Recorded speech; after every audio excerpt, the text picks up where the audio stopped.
Delighted.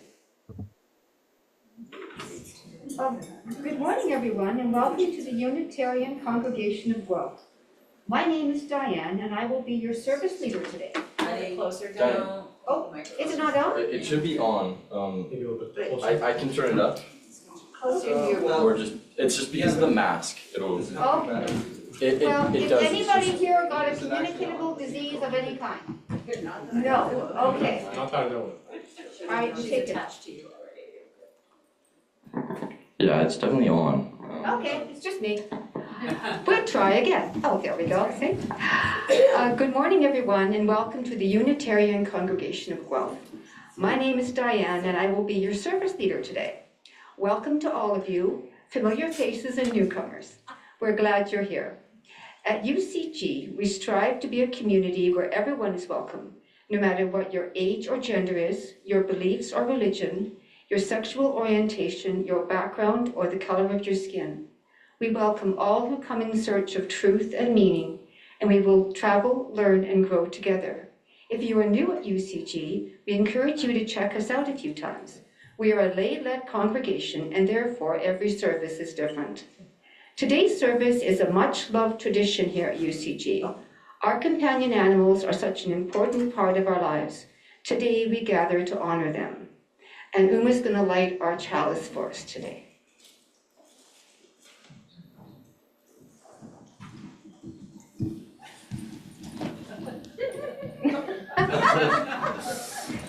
Coffee.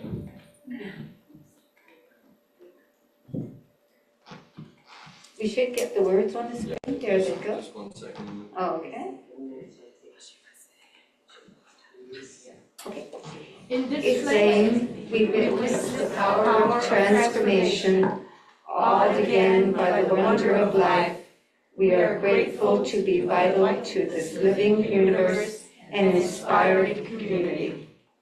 Okay, Brian's going to do our territorial land acknowledgement now, please.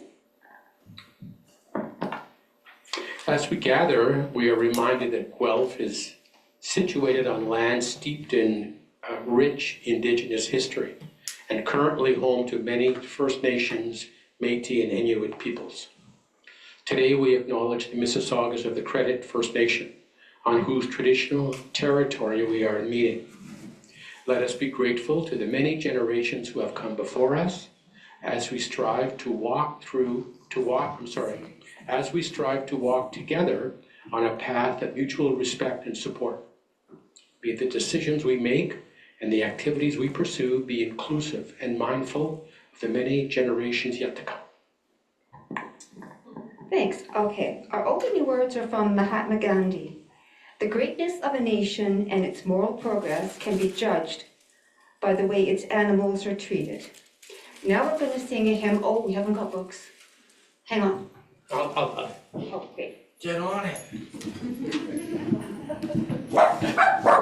Oh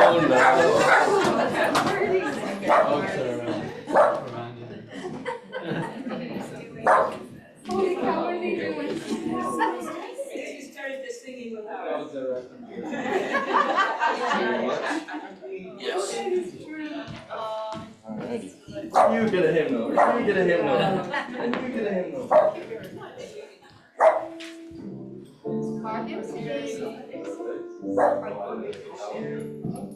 There's more coming.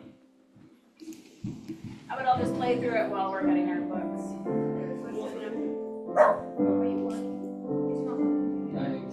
What number? 123. Is it cutting out? Yeah. Yeah, I think we need to do one. it's just needing batteries. Mine's back now. We'll figure it out. Like me. Alright. Let's do it that way. We good? Okay.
Where to go? Oh, Oh, the mic? Mike's over. okay, Yep. where'd my story go? Oh, hi, little puppy. Hi, Lovey. You're so cute. Can I pet you? Oh, yes. We stopped the service to pet. Yeah, we're gonna have our story for all ages, it's called. And we're gonna wait for our kids to come in. Great. Is it about pets? Sort of. Okay. Okay.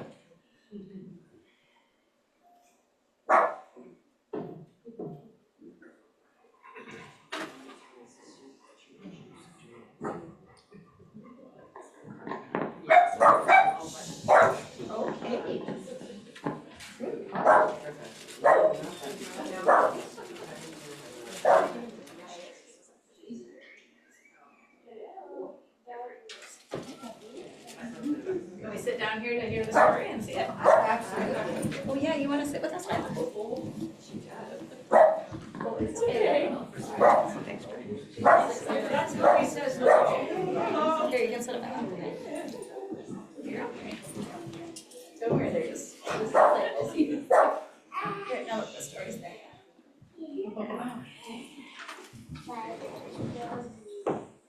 Okay, our book today is called Clara and the Birds. For as long as she can remember, Clara has been fascinated by birds. She loves to watch as they dip and dive, soar and glide in endless spaces. The problem is, she only ever catches a quick glimpse before they're off and out of sight. It only ever happened once that a bird sat next to Clara, and when it did, her body fizzed with quiet joy. The mic likes birds too. But at the moment was over too soon, and with a swish of feathers, the bird was gone. I was meant to be a bird, Clara thinks to herself. Birds don't ask questions or frown when I don't answer them. Despite often choosing to play alone, Clara knows it's not always enough.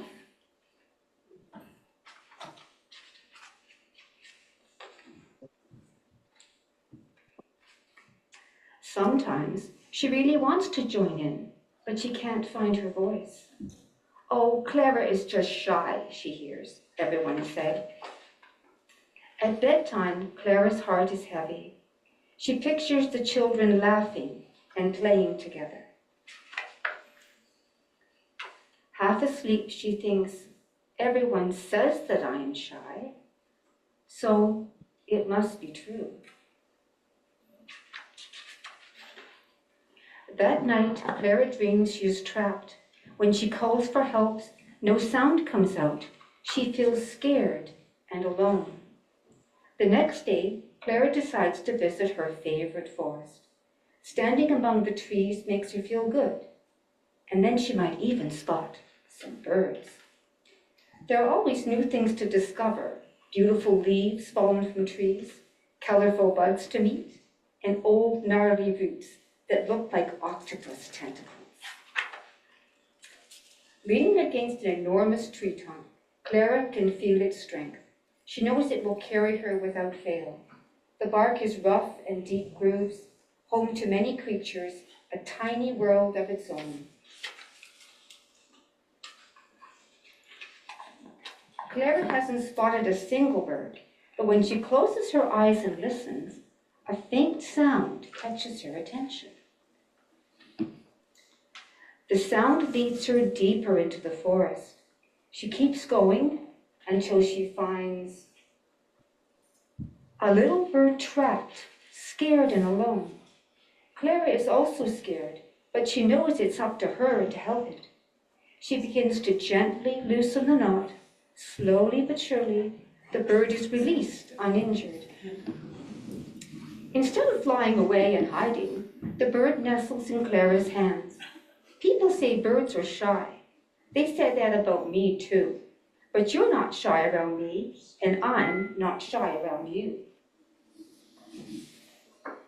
They sit together in the warmth of the sun. It's time for you to go back to your family. As the bird flies high, it sings out. Just a minute. Yep. Hello. Clara feels free and happy. Goodbye. Oh, there goes the mic. Goodbye. Clara feels free and happy. Yeah. Goodbye. Have a safe journey. Full of pride and joy, Clara doesn't notice that all the other birds are following her. From that day in the forest, Clara feels different. The birds no longer seem to hide from her. Clara knows that she is never alone. Even if she is still shy at times, she can also be brave, sociable, and curious too. Much like the birds. You take that back in the nursery. Do you want an arch to sing the kids in? Yeah. Go now in peace, go now in peace. May the love of all surround you everywhere, everywhere you may go. Oh, that was fun. I've lost people. Okay, now it's time for our joys and sorrows. This is a time in our service where we can share our joys and sorrows and our burdens of life. When you are here in the building, you can place a stone in the water yourself. Lisa's going to help, and we'll do that on behalf of the people of Zoom. After each person sharing, we will put our hands over our hearts and say, I hear you, to acknowledge the sharing. The last stone represents our unspoken joys and sorrows that we hold in our hearts. Well, thanks. Because I am technologically challenged, as we all know. Okay, let's take a moment to acknowledge and give thanks for the many ways that people support the UCG with their participation. From keeping in touch with fellow congregants to generously donating their time and talents to keep our services, programs, and building running. Thank you. Our congregation thrives because of the commitment of so many among you. We acknowledge those who support UCG through pre-authorized debit. For those here in the sanctuary, we will pass the offering plate around now. If you would like a receipt, please write your name on the envelope provided. Thanks for your generosity. Now, are we going to sing our little song here? From you I receive, to you I give, together we share, and from this we live. From you I receive, to you I give, together we share, and from this we live. Thank you for your generosity. Okay. Now this is going to be the good part. We are, for the most part, a society of pet owners. Our companion animals give us unconditional love. They are pure innocence and joy. They enrich our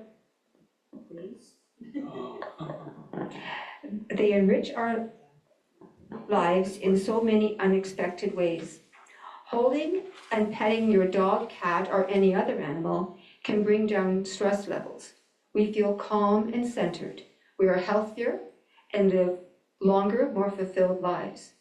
The act of caring for a loved pet has benefits that go beyond the physical. Young children that are raised with animals are more gentle and compassionate. Watching a litter of puppies or kittens playing brings us back to the adventures of our own childhoods. When I looked into the eyes of my own puppy, I saw trust, devotion, and love. He was part of my family and was certainly the center of attention quite frequently. When Amanda takes Willow out in her cute sweaters, people smile. They've been given a gift. For one moment, their cares are forgotten. When I first came to UCG, I met Brad and Lisa.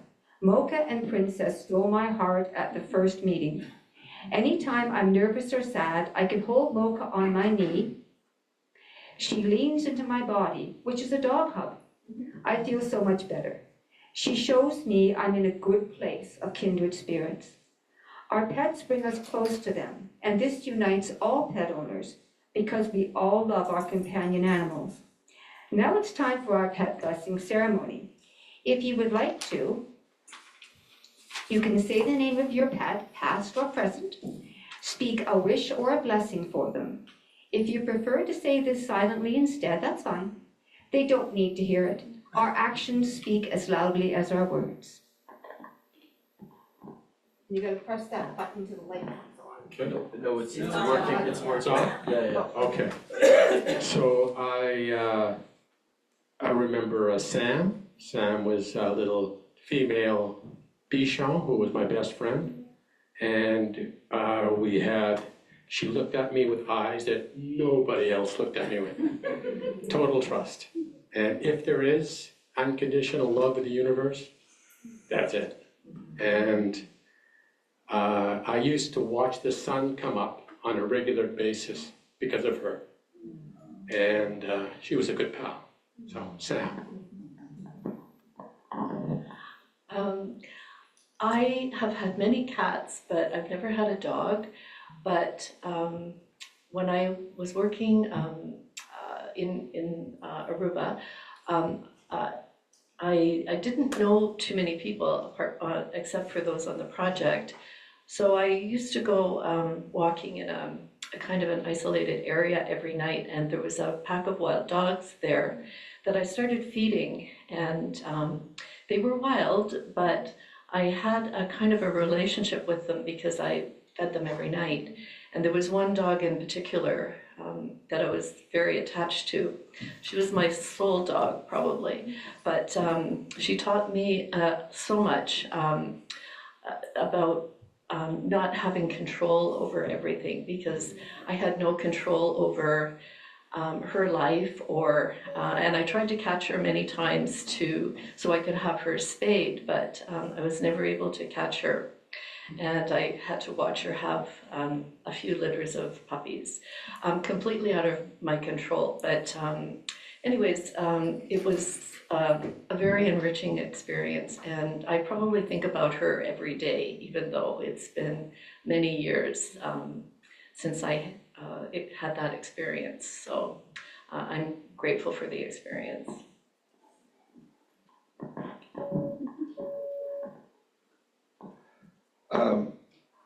Since I've been, I guess around 10, we always had dogs in our house. We had one dog that only lasted a couple of years, and then we had 2 golden retrievers that we had for quite a while time.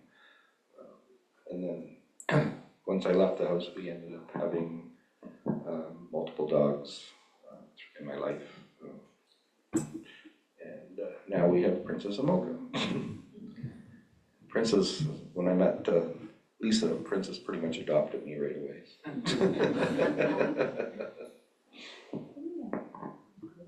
She was your in.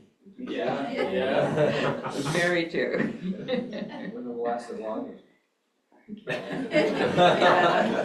definitely. Going strong. Yeah. And Princess and Mocha, of course, they bring so much joy into my life. I love bringing them to my therapy room, and Mocha usually sits on clients' laps as they process whatever they need to process. Yeah, they're pretty amazing. And I also brought a picture.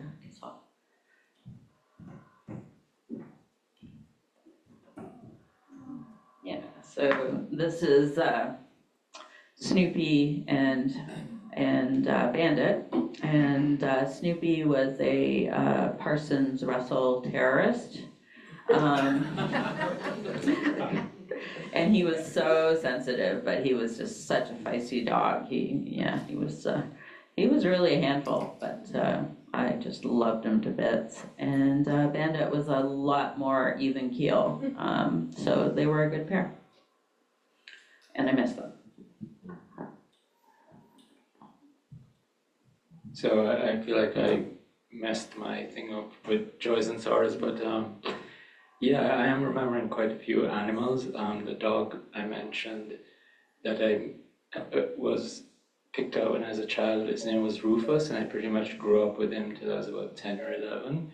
He was half Alsatian, half Labrador, ferocious dog, except to the family, but you know, lovely dog. And I think the animals in my life really taught me in many ways about life. You know, we also had this mixed breed dachshund, Toshiba, who was just this amazing dog. He came to about your ankle, best guard dog we ever had. Also, No. is it still there? Yeah. Oh, I don't know. Okay, is there? Okay. Yeah, also managed to get across the road, impregnate the Alsatian with papers from the Kennel Club, even though he was like a quarter of our size, and my dad always said, I don't know how he did it, but kudos.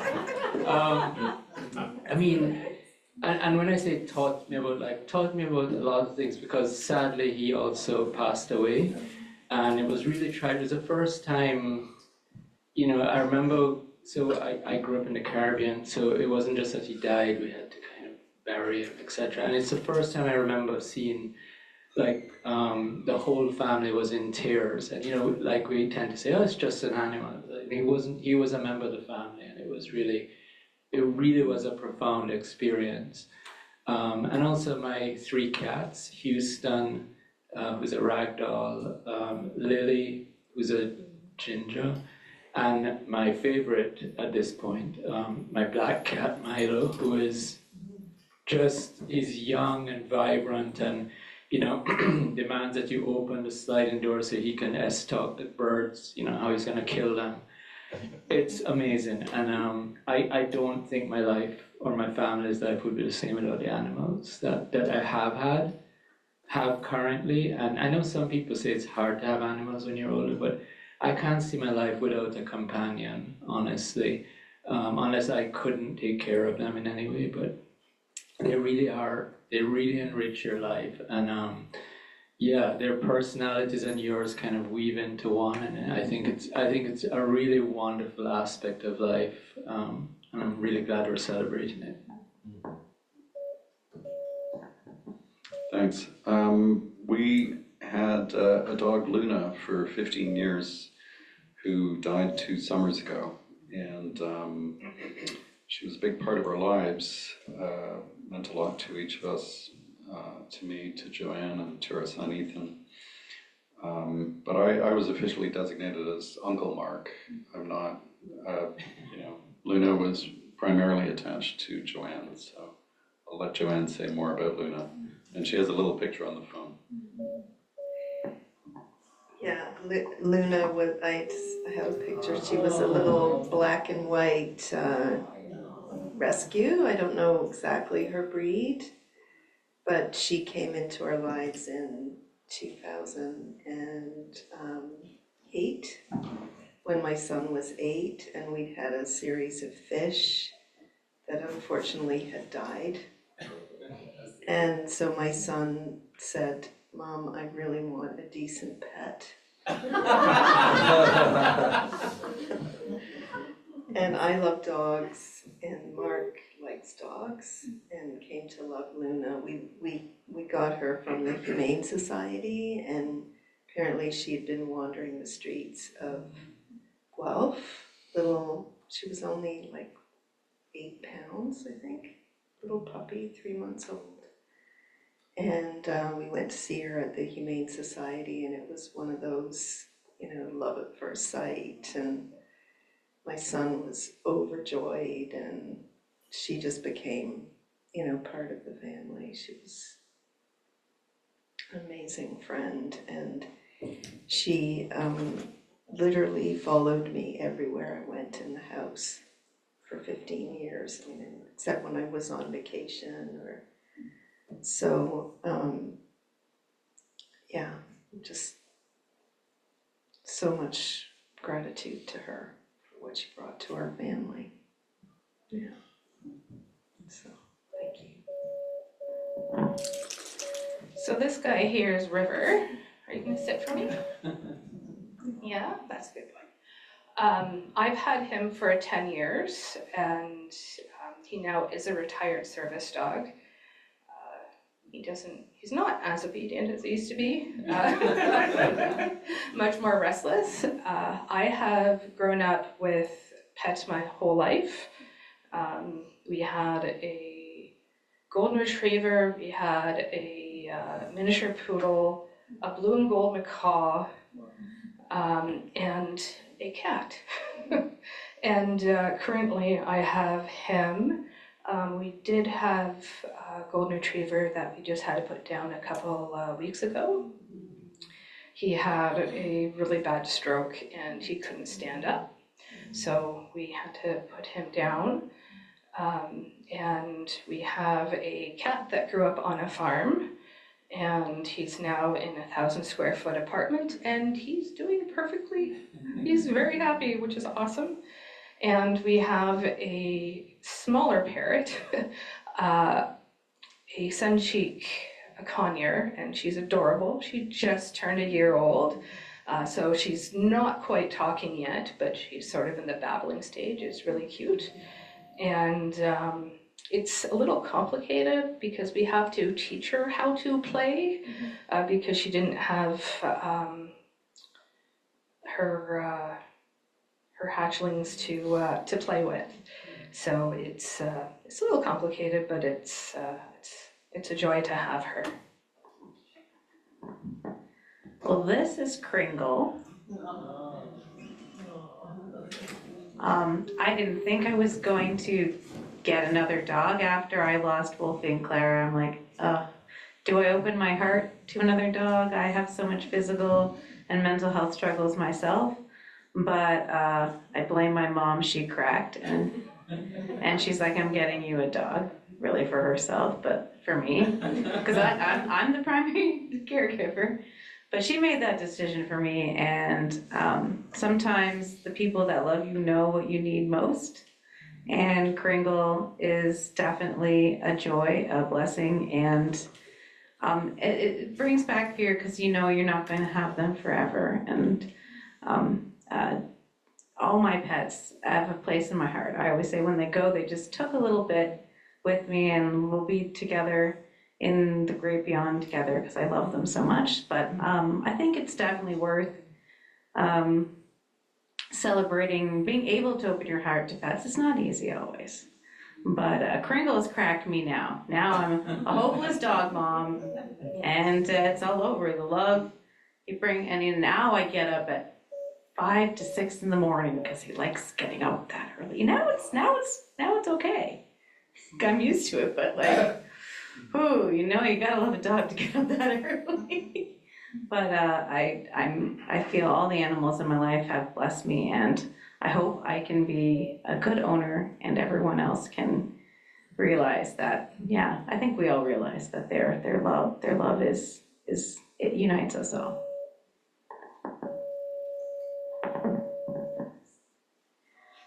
This is Milo.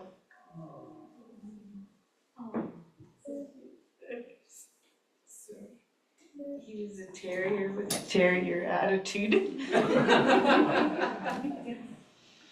Yeah, that's it. Miss.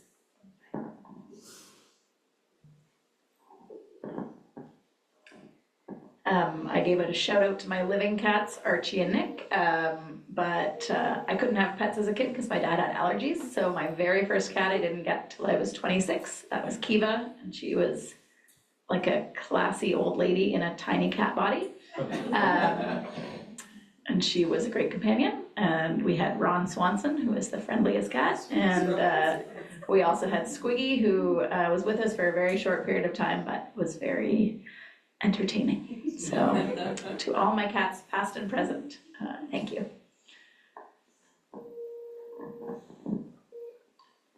Okay, I'm gonna pass on this one. Okay, I've got a series of dogs I'll talk about. So I grew up with a Dalmatian from age 9 to 14 until my dad decided one day to give him away. Yeah, came home from school and said, "Where's Wally?" That's not a great story, but for those 5 years we were super connected. He was very much my dog. I was the only one that he would allow to dress him up and do all kinds of crazy things, and we played at the park endlessly. And then our first baby, I would say, was a really long-legged, beautiful 120-pound Bernese Mountain Dog. And his name was Bear, and I still could cry. I miss him to this day. Sweet, sweet dog. So protective and so kind, and anyone who knows Berners, So, and then we've got 2 dogs. I've got, oh, it locked on me. I've got a lovely picture of the 2 of them who have managed to not kill each other. So the first one is a rescue who's almost 12 years old. He's got a really bad back leg, unfortunately, right now, as he's about to turn 12. And wasn't too crazy about the fact that we brought this hyperactive puppy into the house. So Bella is now 2.5, and she's not showing any signs of slowing down at all. She's still just like a 6-month-old puppy, and but Boomer has learned to tolerate her jumping and barking, and they do love each other, so they bring us lots of joy. It's hard to know which thing to choose to say. I grew up on the farm, and so animals are always a part of my life. And Isla is with us because we had a little Boston Terrier named Magic who came to this service and starred in her own way. And so she was gone only a week, and we just had to have another Boston Terrier. But the big story, I think, about Isla is that she got really scared on my 70th birthday because they decided they would do fireworks. And she ran away into the bush in Manitoulin.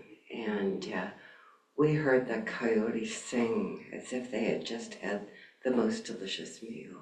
And we were heartbroken. We did a ceremony for her. The grandchildren were all there. It was awful. And Alan and Sheila were all along the coast shouting, "Isla." And then they saw the eagle fly over and said, "Well, that's the end." So we went home and then got a phone call a week later. A woman was following the eagle, came down our road, which is just not even a road, so it's amazing that she was there, and saw the dog and spoke to people saying, "I saw this little black and white dog." And of course, Alan and Sheila had talked to everyone, so everyone knew who she was. Called Alan, and he drove up to Manitoulin and got stopped by the cops because he was speeding. And when they asked him for his registration, he handed over the registration for the trailer. I mean, he was all discombobulated, and the cop was just, "You're fine, sir." And when he got there, the woman who had seen Isla had sat with her from 2:00 until he got there around 9. And I just so proud of her for surviving. She only lost a little weight. I mean, she looked great. And so touched by the community in Manitoulin. So. Oh, Everything about Bella and Boomer and our past pets, my mom already covered, but I love them both very much, and I'm very grateful to be growing up with pets, and I've always had pets in my life. So, yeah.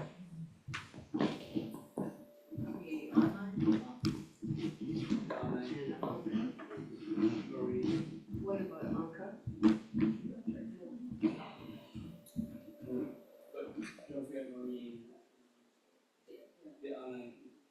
Yeah. Does anyone online want to share?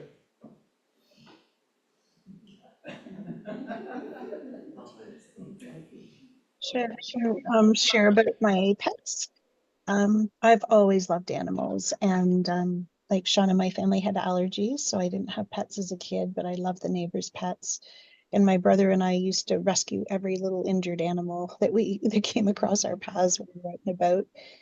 And when I was older and I could finally have a pet, my life was busy, and I thought, I'm not having a pet yet. I'm going to wait till the circumstances are just right. And my roommate fostered a cat who was pregnant.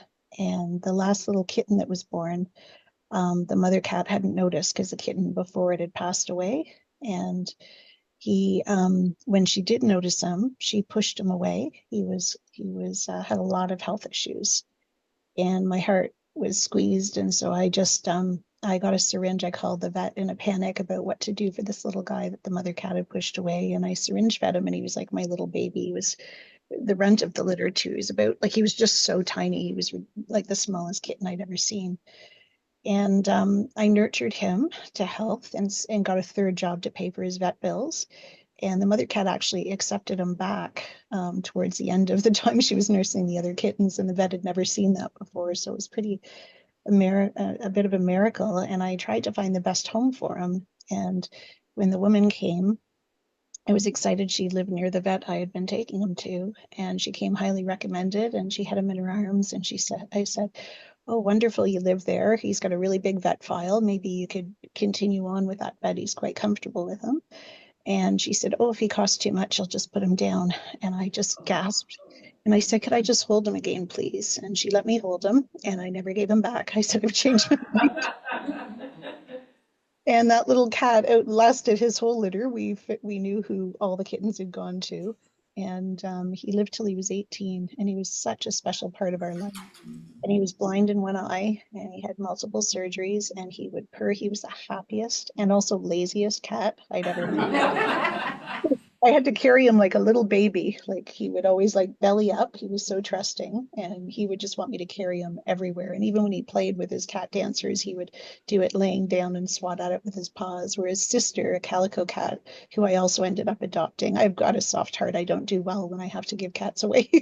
And she was hyper, the absolute opposite, and her name was Jazz. And we called her that because she had a million different sounds that would come out of her mouth, and she was just pure magic. She was more dog-like. She would follow me everywhere and always give you eye contact when you talked to her, and always came when she was called, and would follow me around even outside. The other cat was indoor, and so that was Tuffy and Jazz. I used to call him Tough Guy because I wasn't trying to get too attached, and then the vet started calling him Tuffy, and the name stuck.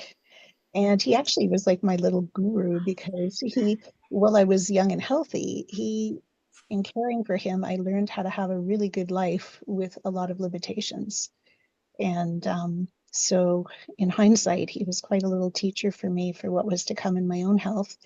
And the rest of our pets, I'll try to shorten it down a bit because they're all so special.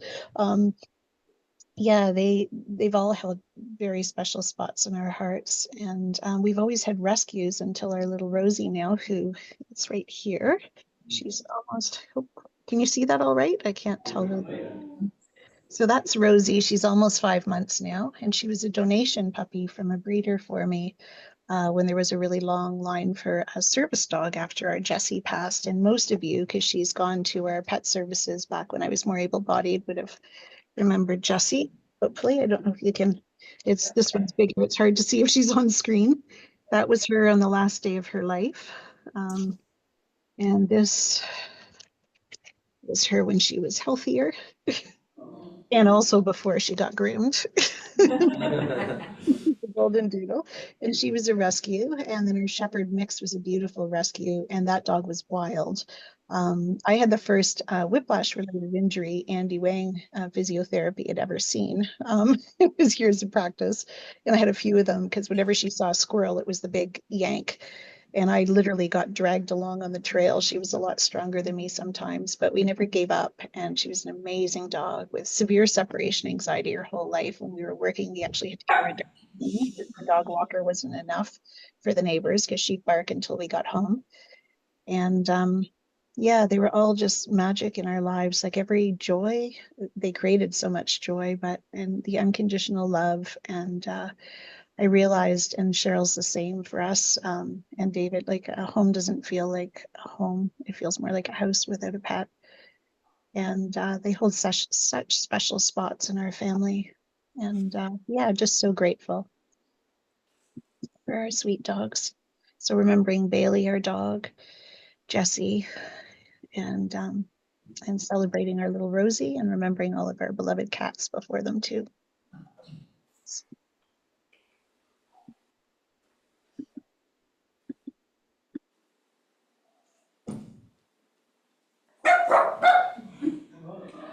Is there anybody else that wants to share on Zoom, or are we okay? Yes, I would. Sorry. Oh, sure. It's hard to get to that little thing when I haven't been when I haven't been holding the mouse in my hand. So, yeah, quick story. This is about my mom and dogs because I was never allowed to have dogs of my own because my mom told me I was allergic to them, and it was true. But I love them so much, and I was going to work with animals, and I worked for a dog breeder through high school and a vet. And the dog breeder bred boxer dogs, which beforehand I was completely unfamiliar with. They were not known by people generally, and I thought they were pretty ugly when I first started. um, and grew to love them. And in that time, my boss was calling my mom secretly, pushing her to get me a dog because she said, "Oh, Amanda really needs a dog of her own." And so one day I was preparing one of the adult dogs that had just been bred, and her puppies were gone, and I was getting ready to take her home, and my boss said, "Congratulations, she's yours." And I was shocked. It was a surprise. And I usually cycled to work, so my parents came to pick us up, and in the car on the way home, my dad didn't want a dog, and if he did, he wanted something like the cute Scottish Terrier across the street, nice and tiny and not a big deal. He didn't want one of these things. And in the car on the way home, my parents, okay, the dog is, my mom said she was terrified of dogs her whole life, and she was, but I always knew she loved them immensely. And so Toki won her over. I did not name her. And Toki won her over. And on the way home, I was saying, I was getting lists of rules. My parents were saying, okay, you can have the dog downstairs, but not in the living room or dining room. Okay, you can have the dog. It can't go upstairs. And I'd be like, well, we're going to be upstairs at night. She's used to having company. She'll be all alone. Okay, she can go upstairs in the hallway. We get to the house, and I'm like, I really always wanted to be able to play with my dog in my room. I don't see why we can't. Okay, they're loud in the rooms, but not on the beds. Well, the next morning, I wake up and my parents' French doors are wide open, and there they are going, "Come here, Toki, come here, Toki," from their bed, calling her to jump up and snuggling with her in the middle. And my dad never cried over the loss of anybody that like he did this dog. Um, it was it. She was wonderful and terrific for our family.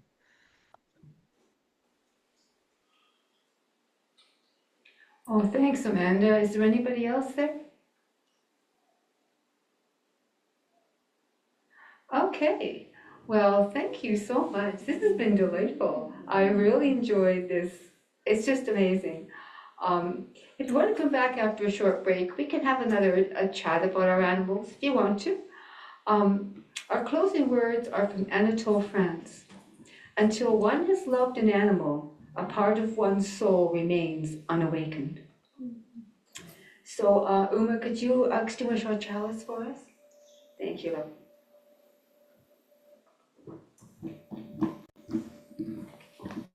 Oh, is that one operative as well? The one up there at the stand? I'm sorry? The microphone, is it operative up Oh, there? we can turn it on. Yeah, there's just a button on the stand, you know. It's okay. Oh, we can just all shout. Yep, yeah. We gather to light this chalice, we part the flame lit within us, and inspired community. Well, thank you all again. This has been fabulous. I'd like to thank Brian